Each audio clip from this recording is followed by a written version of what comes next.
사랑이라는 거울, 이런 주제의 시리즈를 시작하는 첫 번째 오늘 설교 제목은 사랑은 오래 참고입니다. 사랑이라는 주제로 말씀을 전하려고 보니까 제가 사랑이 없는 사람이라는 사실이 제일 먼저 마음에 아프게 다가왔습니다. 그래서 고민을 더 많이 했는데 이렇게 마음의 생각을 정리했습니다. 하나님 말씀 다 지키고 전하는 설교자가 어디 있느냐. 두 번째는 나도 사랑을 배우는 마음으로 사랑을 전하자. 그렇게 생각하고 그저 마음 편하게 말씀을 전해야 되겠다 생각했습니다. 이 시리즈가 계속되는 동안에 한 가지라도 실천하기를 결단하시는 은혜가 있기 바랍니다. 또 하나는 조금이라도 더 사랑하는, 우리 다 완전치 못하죠. 조금이라도 더 사랑하는 자가 되기를 결단할 때 하나님이 저와 여러분에게 은혜 주실 줄 믿습니다. 성경은 거룩한 말씀이라는 뜻이죠. 이게 라틴어로 캐논인데, 캐논은 정경, 올바른 말씀이라는 뜻입니다. 그런데 이 캐논이라는 말은 원래 자, 룰러라는 의미를 가지고 있습니다. 내가 올바로 생각했는가? 자와 같은 하나님의 말씀에 내 생각을 갖다 들이대면 평가가 됩니다. 내가 올바로 말하고 행동했는가? 자와 같은 하나님의 말씀에 갖다 들이대면 분별이 됩니다. 그런 의미에서 성경은 자와 같습니다. 그런데 한국 사람들은 이 경자를 거울 경자, 미러로 사용을 해가지고 거룩한 거울이 바로 성경이다, 그렇게 말합니다. 실제로 성경과 거울이 비슷한 역할을 하잖아요. 내가 지금 옷매무새 괜찮나? 얼굴 괜찮나? 들여다보고 고치는 것이 거울인 것처럼 성경 말씀 보면서 내가 변화받아야 될 부분 뭔가? 교훈받고 책망받고 바르게 함을 받고 의로 교육할 부분 뭔가? 이거 따지지 않습니까? 옛날에는 청동 구리 거울이었습니다. 아무리 닦아도 산뜻한 우리의 모습이 보이지 않습니다. 그럼에도 불구하고 그 거울 앞에 서서 내 얼굴은 괜찮나? 내 옷매무새는 괜찮나? 이거 봤단 말이죠. 근데 이제는 첨단 거울들이 많습니다. 너무 분명해서 우리가 우리를 맞대고 보는 것보다 거울 보면 더 분명해지는 경우도 있습니다. 제가 오목 거울로 보니까 얼굴에 뭐가 많더라고요. 거울 보기 전엔 몰랐어요. 더 분명하게, 확실하게 나를 볼 수 있는 거, 이게 거울이에요. 그런데 여러분, 가만히 묵상을 해보니까 사실 사랑이 성경 전체의 교훈이라고 우리가 배웠지 않습니까? 그러므로 내가 올바른 생각을 하고 있는가, 내가 올바른 말, 행동하고 있는가, 이걸 사랑이라는 기준으로 보면 분명해집니다. 그런데 요한일서 4장 8절에서는 하나님은 사랑이심이라, 하나님에게 사랑이 많다, 그런 말이 아닙니다. 하나님 자체가 사랑이시다, 그런 말입니다.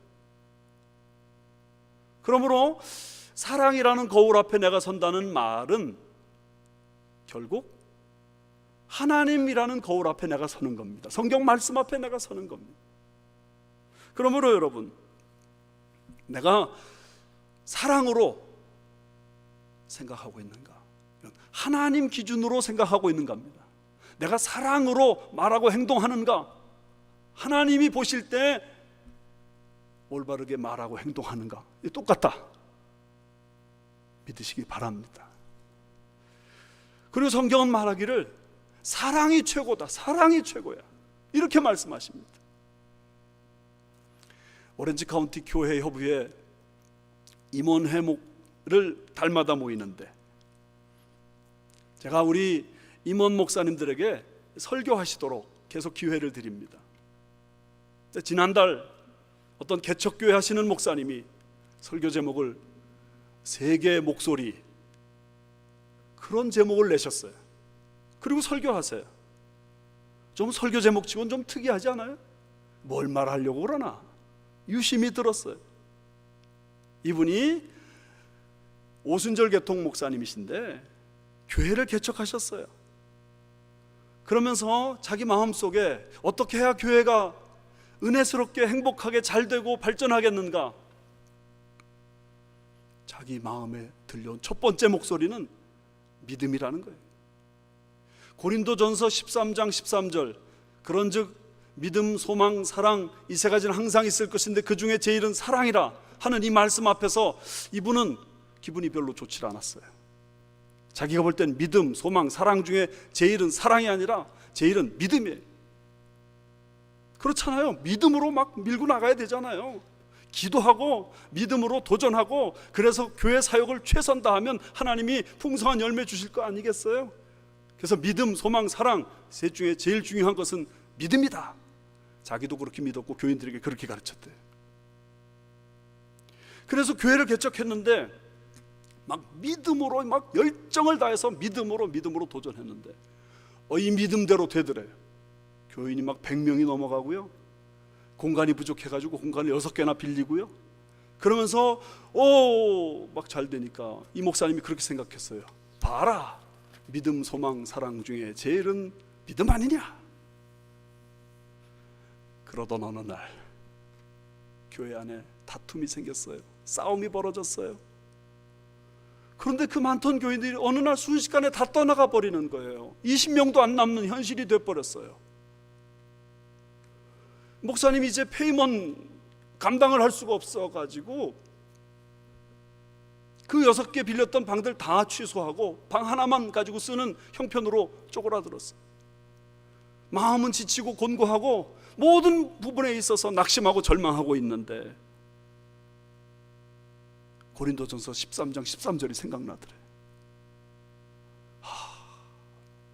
제일 중요한 게 믿음이 아니라 제일 중요한 게 사랑인가 보다. 그래가지고 그때부터 그 남아있는 몇 명 안 되는 교인들을 막 사랑하셨대요. 그러니까 교회가 이전처럼 다시 부흥하진 않았지만, 그러나 교회 안정이 이루어지고 남아있는 그 사람들이 행복하여 하면서 교회가 점점 성장하더래요. 그러면서 이분이 깨달은 거예요. 내가 틀렸다. 믿음, 소망, 사랑 중에 제일 중요한 것은 사랑이다. 여러분 신앙생활 하시면서 믿음 중요하다고 생각하시는 분 많죠. 천국에 대한 소망이 중요하다고 생각하시는 분 많죠. 그런데 한번 정말 이 말씀 앞에서 아니야, 믿음도 중요하죠, 소망도 중요하죠, 그런데 제일은 사랑이야, 이것에 대한 확신이 있으세요? 여러분이 움직이는 동기가 뭔지 한번 가만히 생각해 보세요. 믿음으로 움직이고 있는가? 예수 믿는 사람으로서 소망으로 움직이고 있는가? 사랑으로 움직이고 있는가? 오늘 성경 말씀은 분명하게 말합니다. 사랑이 제일이다. 내가 사람의 방언과 천사의 말을 할지라도 사랑이 없으면 소리나는 구리와 울리는 꽹과리가 되고, 내가 예언하는 능력이 있어 모든 비밀과 모든 지식을 알고 또 산을 옮길 만한 모든 믿음이 있을지라도 사랑이 없으면 내가 아무것도 아니요. 내가 내게 있는 것으로 구제하고 또 내 몸을 불사르게 내어줄지라도 사랑이 없으면 내게 아무 유익이 없느니라. 사랑이 없으면요, 소리나는 구리와 울리는 꽹과리래요. 무엇을 해도 소리나는 구리와 울리는 꽹과리래요. 사랑이 없으면요, 무엇을 해도 아무것도 아니래요. 아무 유익이 없대요. 여러분 어떠세요? 정말 믿음과 소망과 사랑 중에 제일이 사랑이에요? 정말로 사랑이 제일인가? 여기서 말하는 사랑은 하나님의 사랑이에요. 부모님의 사랑 스토올게, 애인의 사랑 에로스, 형제 자매의 사랑 필레오, 그 말고 하나님의 사랑 아가페. 그 사랑이 최고래, 최고, 가장 큰 거래. 이거 없으면 소리나는 구리와 울리는 꽹과리와 아무것도 아니고 내게 아무 유익이 없대요. 사랑 제일주의자가 되셔야 될 줄 믿습니다. 사랑 제일주의자. 여러분, 사랑이 뭐예요? 여기 사도 바울은 7절부터 말씀에 15가지로 정했어요. 사랑이 뭡니까? 저는 이렇게 질문을 할 때 좀 경건한 반응이 제 마음속에 일어나면 참 좋겠는데, 저는 탁 이렇게 나오더라고요. 사랑이 무엇냐고 물으신다면 눈물의 씨앗. 그래서 제가 자꾸 마음속에 사랑이 무엇이냐고 물으신다면 눈물의 씨앗, 이게 반복돼가지고 이 목사가 뭐냐 해가지고 제가 그 유명한 가수 나훈아의 노래를 가사를 찾아가 봤어요. 왜 눈물의 씨앗이라고 했는가 봤더니 그때 이렇게 됐더라고요. 서로가 헤어지면 모두가 괴로워서 울 테니까요. 그렇잖아요. 사랑을 했어요. 그런데 헤어지고 나면 다 괴로워가지고 눈물 흘리고 괴로워하니까 이 사랑은 눈물의 씨앗이라는 거예요. 근데 제가 가만히 묵상을 해봤어요. 그랬더니 진짜 사랑은 눈물의 씨앗이에요. 사랑은 눈물의 씨앗이에요. 여러분, 사랑은요, 여기 첫 번째 나오는 게 오래 참는 거래요. 오래 참는데 어떻게 눈물을 안 흘려요? 눈물을 흘리는 사람, 참는 사람 아니에요? 그러니까 사랑은 눈물의 씨앗이죠. C.S. 루이스가 사랑은 위험한 거래요. 사랑은 위험하대요. 이렇게 말했어요. 사랑한다는 것은 상처를 받을 수 있는 위험에 자신을 노출시키는 것이다. 무엇이든지 사랑해보라. 마음이 분명 아픔을 느끼고 어쩌면 그 사랑 때문에 부서져 버릴 수도 있다. 사랑 안 하는 사람은 아픔 느낄 것도 없어요. 그러나 사랑하는 사람은 아프기도 하고요, 사랑하는 사람은 그것 때문에 자기가 부서져 버릴 수도 있대요.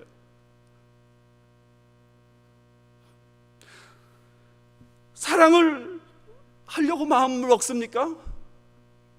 사랑 좀 해보겠다 생각이 되십니까? 그러면 아플 각오하셔야 돼요. 사랑 좀 해보겠다 생각이 되십니까? 부서지다가 자기가 죽을 수도 있다. 이거 생각하셔야 돼요. 그러나 여러분, 세상의 위대한 일들은 다 피나는 눈물과 노력 끝에, 수많은 시행착오 끝에 결실을 맺었습니다. 노아 웹스터는 세상에서 가장 정평 있는 웹스터 사전 만들기 위해서 자료만 찾는데 36년 걸렸대요. 플라톤은 국가론을 쓰는데 9번이나 고쳐서 썼대요. 그리고 미켈란젤로는 최후의 심판을 그리는데 8년 걸렸고, 레오나르도 다빈치는 최후의 만찬 그리는데 11년 걸렸대요. 위대한 일은 어떤 것이나 땀과 피와 눈물을 필요로 합니다. 근데 세상에 제일 위대한 사랑을 실천하는데 이게 어찌 눈물의 씨앗이 아니겠어요? 눈물이 흘러야 이 사랑이 실천되는 거 아니겠어요? 예수 그리스도를 보십시오. 그 사랑을 못 이기셔서 그 하늘 보좌를 버리시고 저 베들레헴 말구에 내려오셨고, 그 사랑을 못 이기셔서 저 십자가에 매달려 죽기까지 하셨습니다. 사랑은 위험을 감수하는 일입니다. 그러니까 눈물의 씨앗이죠.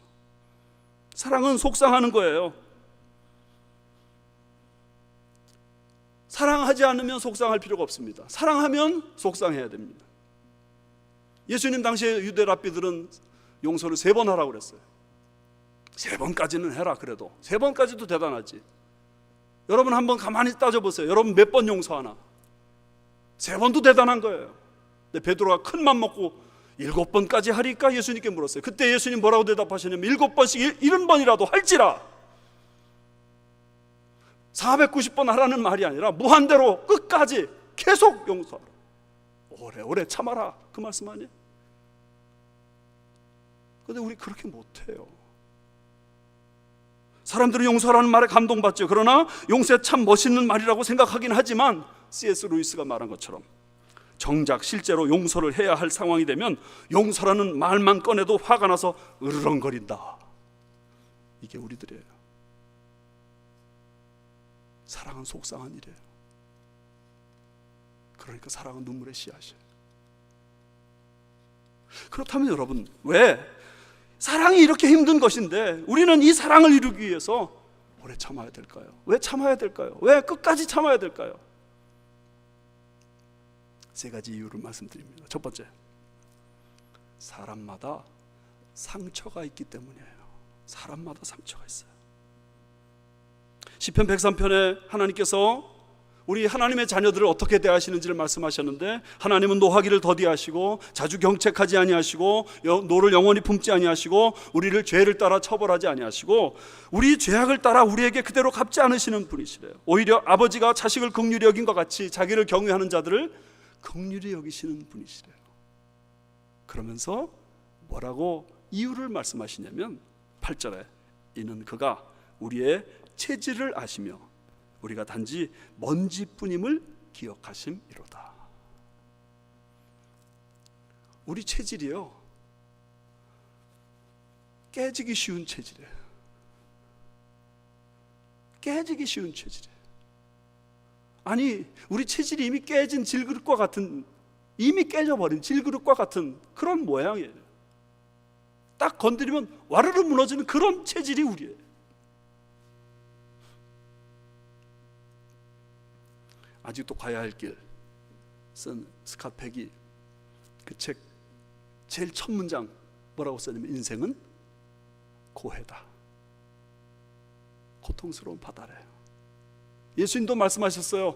너희가 세상에서 환난을 당할 것이나. 우리 세상에서 환난 당. 이 세상의 환난이 너무 무서우니까 애기들이 태어나면서 제일 먼저 뭐 해요? 그냥 찢어지는 울음으로 응애 하고 태어나져요. 세상이 너무 힘든 거예요. 왜 이렇게 힘들게 됐을까요? 세상에 죄가 들어왔기 때문이에요. 죄가 들어온 결과 하나님과의 관계가 깨져버렸어요. 그래서 하나님을 다 피하여 숨는 사람이 되고 말았어요. 그러니까 어둠 가운데 거하고, 그러니까 행복이 없는 거예요. 자연과의 관계도 다 깨져버렸어요. 그래서 수고하고 땀을 흘려야 우리는 비로소 먹고 살 수 있어요. 그런데 그것이 점점 깊어져서 사실은 아침에 일찍 일어나고 밤에 늦게 누우며 수고의 떡을 먹는데도 그 모든 수고가 헛된, 그래서 죽어라고 일하는데 남은 것이 없는 인생을 살고 있는 게 우리 현실 아닙니까? 이 죄가 들어옴으로 말미암아 하나님과의 관계 깨지고 자연과의 관계 깨지고 뿐만 아니라 인간관계가 다 비틀어져 버렸어요. 내가 아내를 사랑해요. 아내 또한 분명히 나를 사랑해요.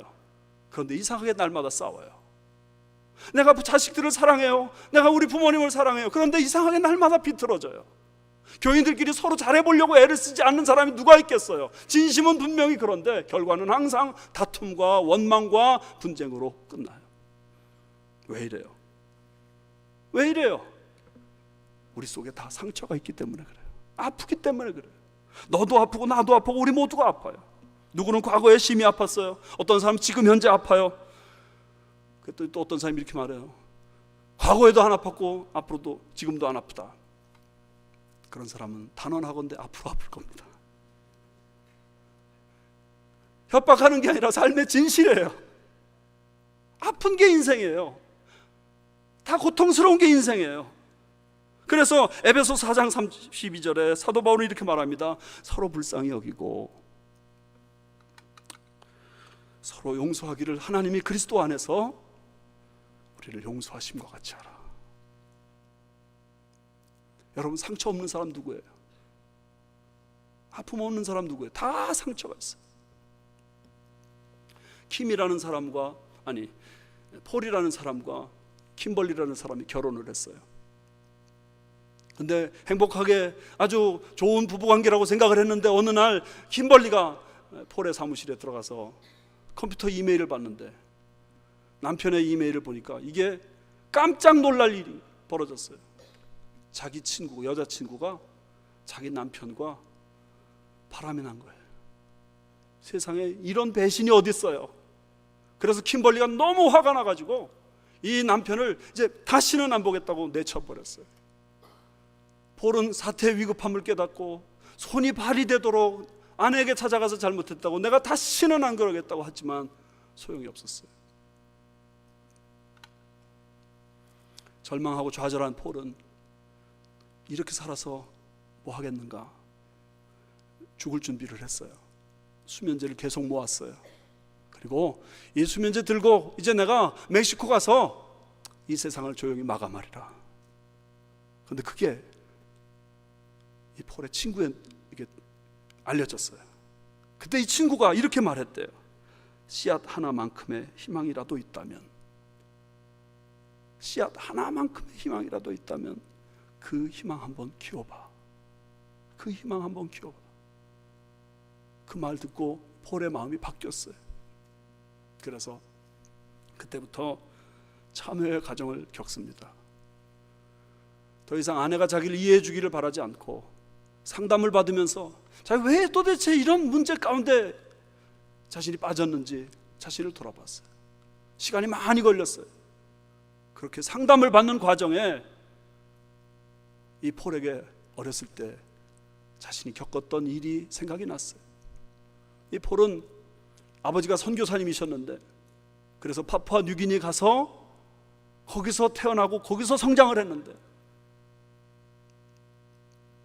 어렸을 때 원주민에게 성폭행을 당한 거예요. 그 아픔이 있었던 거예요. 그래서 그런 모든 그 아픔을 쏟아내면서 용서를 받고 치유받고 회복이 됐어요. 그러는데 10년이 넘어 걸렸어요. 아내와의 관계도 회복됐어요. 자녀와의 관계도 다 회복됐어요. 그리고 그 회복된 그 마음을 가지고 소설책을 하나 써요. 그 소설책이 유진 피터슨 목사님에 의하면 철로 역정과 같은 영향력을 미치는 대단한 책이라고 평가받고 있는 The Shack, 오두막이라는 책이에요. 그 폴은 윌리엄 폴 영이에요.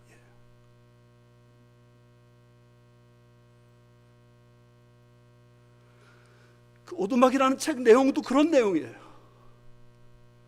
너무 생각지 못한 기가 막힌 상처를 받아요. 그 상처를 치유할 길이 없어서 쩔쩔매고 있는데 하나님의 도우심으로 치유받는 과정 이야기가 나와요. 여러분, 그렇게 따지면 세상에 상처 없는 사람이 아무도 없는 거예요.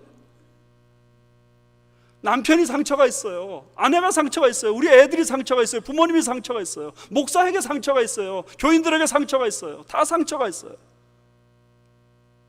만약 그 사람이 상처가 있는 것을 정말로 내가 깨닫고 있다면 나는 오래 참아줄 수 있지 않을까요? 두 번째는 왜 우리가 오래 참아야 되는가? 내가 가해자일 수 있기 때문입니다. 가해자.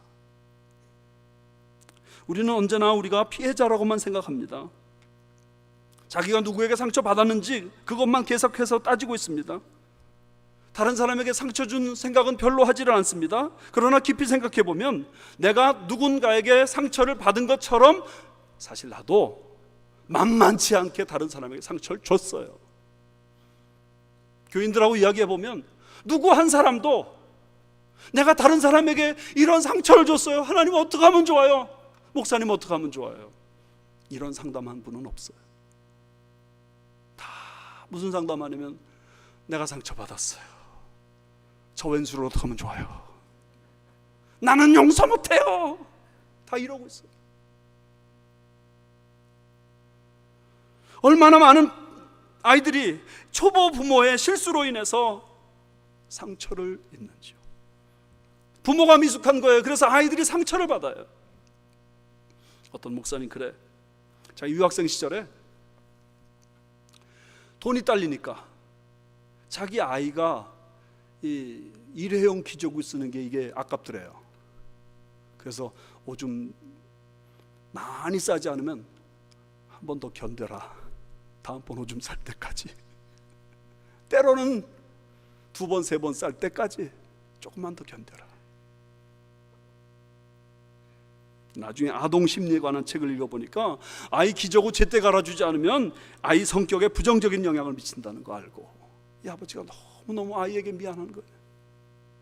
잠버릇 잘 가르친다고 제풀에 지쳐서 잠들 때까지 침대에 버려두고 있으니 그 아이 마음의 상처 그거 어떻게 해결하겠어요? 나는 아이를 제대로 만들려고 한 것뿐인데 아이는 상처받았단 말이에요. 저희 아이들도 그래요. 목사니까 아이들에게 잘해주고 싶은 마음 많았는데 지나놓고 돌아보니 아이들에게 상처를 줬어요. 저희는 목회자의 아이들이 버릇 없으면 안 된다 생각해서 사랑으로 품어줘야 될 때 꾸짖고 책망한 게 그렇게 마음에 걸려요. 저녁에 신방 간다고 어린 여자 아이들 둘만 달랑 놔두고 신방 갔어요. 그러면서 이렇게 말했어요. 누구도 문 열어주면 안 돼? 그럴 때 아이들의 마음도 같이 잠겨버렸어요. 저는 우리 아이들이 청소년 시절 교회 생활이 행복하기만 하다고 생각했어요. 그런데 나중에 자기들 속마음을 말하는데 다른 교회 가고 싶을 때가 많았다는 거예요. 청소년 시절에 손톱 좀 칠할 수 있잖아요. 손톱에 못 칠하면 누가 나타나가지고는 목사님 딸이 왜 그래? 치마가 좀 짧을 수도 있잖아요. 근데 목사님 딸이 왜 그래? 내가 목사지 걔들이 목사인가?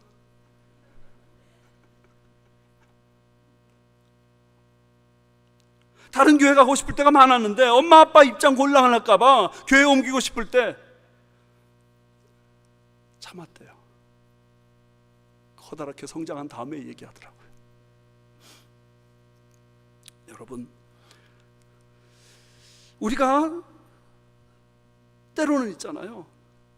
우리가 준 상처가 너무 깊으면요, 그 상처 때문에 아이들이 토해내는 쓴물이 있어요. 그 쓴물 다 받아 마시기까지는 애들 회복되지 않아요. 상처가 너무 깊어요. 그래서 심지어 그 상처에서 피고름이 막 쏟아져 나와요. 그럴 때 어떻게 해야 돼요? 끝없이 받아줘야 돼요. 할 수 없어요. 어떤 부부는 이민 생활에 잘 적응하기 위해서 한국에서 아들을 낳자마자 아이를 친정 부모님에게 맡기고 부부만 먼저 왔어요. 어떻게든지 빨리 미국 생활 안정해가지고 아들 다시 불러야 되겠다 그 생각을 했는데 안정되는 그 시간까지 10년이 걸리고 말았어요.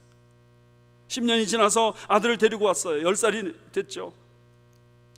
늦게 부모 품에 들어온 그 아이는 청소년기 들면서 방황하기 시작했고 자주 부모의 마음을 찢어놓곤 했습니다. 부모는 그럴 때마다 어떻게 이렇게 우리 마음을 몰라주느냐 그러면서 야단치고 때리고 싸우고 신세한탄하고 그랬습니다. 그러다가 그 부모님이 예수님을 믿게 됐습니다. 믿음이 자라면서 말씀을 들으면서 가만히 뒤돌아보니까 지난 10년 동안 자기 아들이 받은 그 상처가 마음속에 깨달아지는 거예요. 부모 떠나면서 자라면서 할머니 품에서 성장하면서 겪었던 그 마음의 상처가 깨달아지는 거예요. 또 어린 나이에 미국에 들어와서 적응하다가 보니까 많은 상처받은 그게 깨달아지는 거예요. 그게 깨달아지는 그 순간 믿게만 보이던 아들에게 죄스러운 마음이 들기 시작했어요. 그래서 그 부모가 이렇게 결단했대요. 아들에게 준 상처가 다 나을 때까지 아들이 쏟아내는 그 쓴물을 다 내가 받아내겠다. 근데 그 부모가 이렇게 결단했대요. 이 받은 상처로 인해 쓴물 다 토해내는데 얼마나 걸릴까? 적어도 2배 걸리지 않을까? 20년 동안 쏟아내면 20년 동안 받아내겠다. 여러분, 이렇게 쓴물 받아내는 그 일 결코 쉬운 게 아니에요. 내가 가해자인데도 그 쓴물 다 받아낼 때 얼마나 힘든지 몰라요. 그런데 죄 없으신 예수 그리스도를 생각해 보십시오. 예수님은 가해자가 아니시잖아요. 그런데도 우리의 쓴물을 다 받아내시는 거예요. 그 어깨에 걸머지고 십자가 지신 거예요. 우리가 정말 신앙인이라면 그런 면에서 내가 가해자일 수도 있다, 그 생각하면서 오래 참아야 될 줄 믿습니다. 마지막 세 번째요. 왜 오래 참아야 되느냐?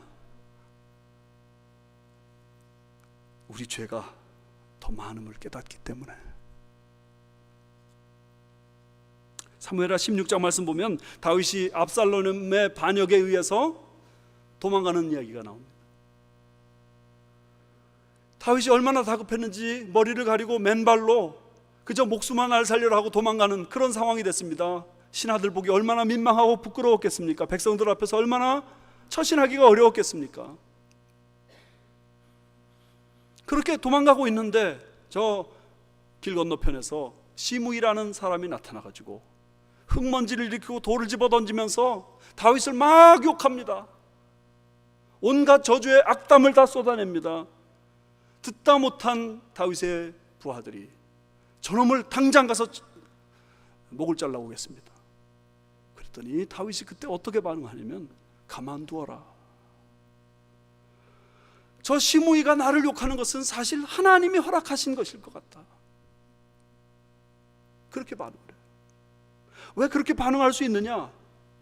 자기가 저지른 죄를 생각했기 때문이에요. 자기는 간음죄를 저질렀어요. 자기는 살인죄를 저질렀어요. 인간적으로 너무나도 있을 수 없는 치명적인 죄를 저질렀기 때문에 아마 그걸 가지고 형사법정에 서면 사형받아 마땅한 그런 죄였어요. 그런데 지금 저 말 듣는 거 가지고 내가 어떻게 분노할 수 있겠느냐? 저 말은 하나님이 시키신 걸 것 같다, 그렇게 받아요. 자기가 지금 저 말 듣는 그것을 놓고 분노할 수 없는 이유가 하나님이 시키신 형벌이라고 한다면 하나님 지금 나에게 솜방망이 처벌하시는 거예요. 사형받아 마땅한데, 죽어 마땅한데 그렇게 죽이지 아니하시고 저 말 한마디 듣게 만드시는 이 하나님의 자비를 생각하면서 내 죄는 더 큰데 하나님은 이것밖에 형벌 내리지 않으시니 오히려 이 형벌을 내가 달게 받아야 되지 않겠는가? 이게 다윗의 마음. 마태복음 5장 3절에 심령이 가난한 자가 복이 있나니 천국이 저희 것임이라 했습니다. 어떻게 우리 심령이 가난해지죠? 다른 사람과 기재기를 하면 심령이 가난해질 이유가 없습니다. 내가 저놈보다 못한 게 뭐야? 내가 얼마나 베풀었는데, 내가 얼마나 사랑했는데, 내가 얼마나 섬겼는데, 우리는 그렇게 말할 수밖에 없습니다. 그러나 그 사람 뒤에 계시는, 어깨 너머에 계시는 하나님을 보게 될 때 내가 억만 죄악이라는 사실을 깨닫게 되고 하나님 나 불쌍히 여겨주시는 그 은혜 감사합니다 하며 받아들일 수 있는 것입니다. 우리는 다른 사람을 용서하고 다른 사람을 향하여 오래 참아야 되는데 사람이 원래 그렇다, 다 아픈 상처 가지고 있기 때문에 그렇다, 그런 마음으로 오래 참아야 되고 내가 가해자일 수 있다 그렇게 생각하며 참아야 되고 솔직히 따지면 내 죄는 더 크다 그렇게 생각하며 참아야 되는 것입니다. 어떤 원로 목사님이 산책을 하다가 속이 시커멓게 썩은 고목나무를 보셨습니다. 그냥 지나가려고 하다가 잠깐 그 나무 앞에 서서 묵상을 하시다가 이렇게 말했답니다. 야, 너는 목회도 하지 않았는데 어떻게 이렇게 속이 시커멓게 썩었냐? 목회가 뭡니까? 목회는 이겁니다. 속 썩는 겁니다. 목회는 속 썩는 거예요. 지글지글 속이 썩는 게 목회입니다. 이 사람 말 듣고 속 썩고 저 사람 말 듣고 속 썩고 이 상황 때문에 속 썩고 저 상황 때문에 속 썩고. 그러나 만약에 목회자가 아니라 하더라도 다른 사람이 치유되기 위해서 내가 속을 썩고 있다면 그 사람도 역시 목회자입니다. 목회를 하는 겁니다. 내 아이의 마음의 상처를 치유해 주기 위해서 내 속이 썩고 있다면 내가 목회하는 거예요. 내 남편, 내 아내, 내 부모님, 내 이웃들, 그 사람들의 그 상처 때문에 힘들어하는 그 모습을 견뎌내면서 내가 어떻게든지 도와줘서 저 사람이 치유되기를 사모하고 있다면 내가 목회하고 있는 거예요. 가정에서 자녀 기르는 것도 목회하는 것이고, 직장에서 동료를 품에 안는 것도 목회하는 것이고, 교회에서 순장으로 순원들을 섬기는 것도 목회하는 것이고, 장로 권사로서 교회 어린 영혼들 때문에 힘들어하고 고통하며 괴로워하면서도 그 자리를 버텨내는 거, 이거 다 목회하는 겁니다. 그러나 그런 순간에 잊지 말아야 될 것은 우리를 목회하시는 하나님 아버지를 생각하는 겁니다. 하나님 아버지 속이 얼마나 썩겠어요. 지글지글 속을 썩이는데도 하나님이 오래오래 참으십니다. 노하기를 더디하십니다. 할렐루야. 제가 설교 시작할 때 세 개의 목소리 목사님이 얘기를 했죠. 첫 번째는 믿음이 최고다, 두 번째는 사랑이 최고다. 근데 그 목사님이 세 번째를 말씀하셨어요. 세 번째가 뭐냐면요, 은혜가 최고다. 제가 그 말씀을 가만히 들으면서 무릎을 쳤습니다. 사랑이 최고다 하는데 그 사랑은 아가페 사랑입니다. 아가페 사랑을 다른 말로 표현하면 은혜입니다. 은혜가 무엇이냐? 받을 자격 없는 사람에게 공짜로 베풀어주는 호의. 그죠? 끝까지 참는 거예요. 그러면서 하나님의 은혜를 사모하니까요, 이상한 일이 벌어지더래요. 그 예배당은 2층에 올라가 있어요. 그 예배당은요, 입구에 간판도 없어요. 그 예배당은요, 사람들이 찾아오기 너무 힘든 자리예요. 그런데 어느 날 한 사람, 또 어느 날 한 사람 자꾸 이렇게 찾아오더래요. 지금 자기 교회가 큰 교회 아니지만 하나는 분명하대요. 행복한 교회래요. 여러분, 은혜를 사모하세요. 그 은혜가 바로 하나님의 사랑이에요. 하나님께서 우리를 사랑을 깨닫게 하셔서 오래 참게 하시고, 그 참는 것의 열매를 이 가을 주렁주렁 맺게 하셔서 풍성케 하시기를 주님의 이름으로 축원합니다.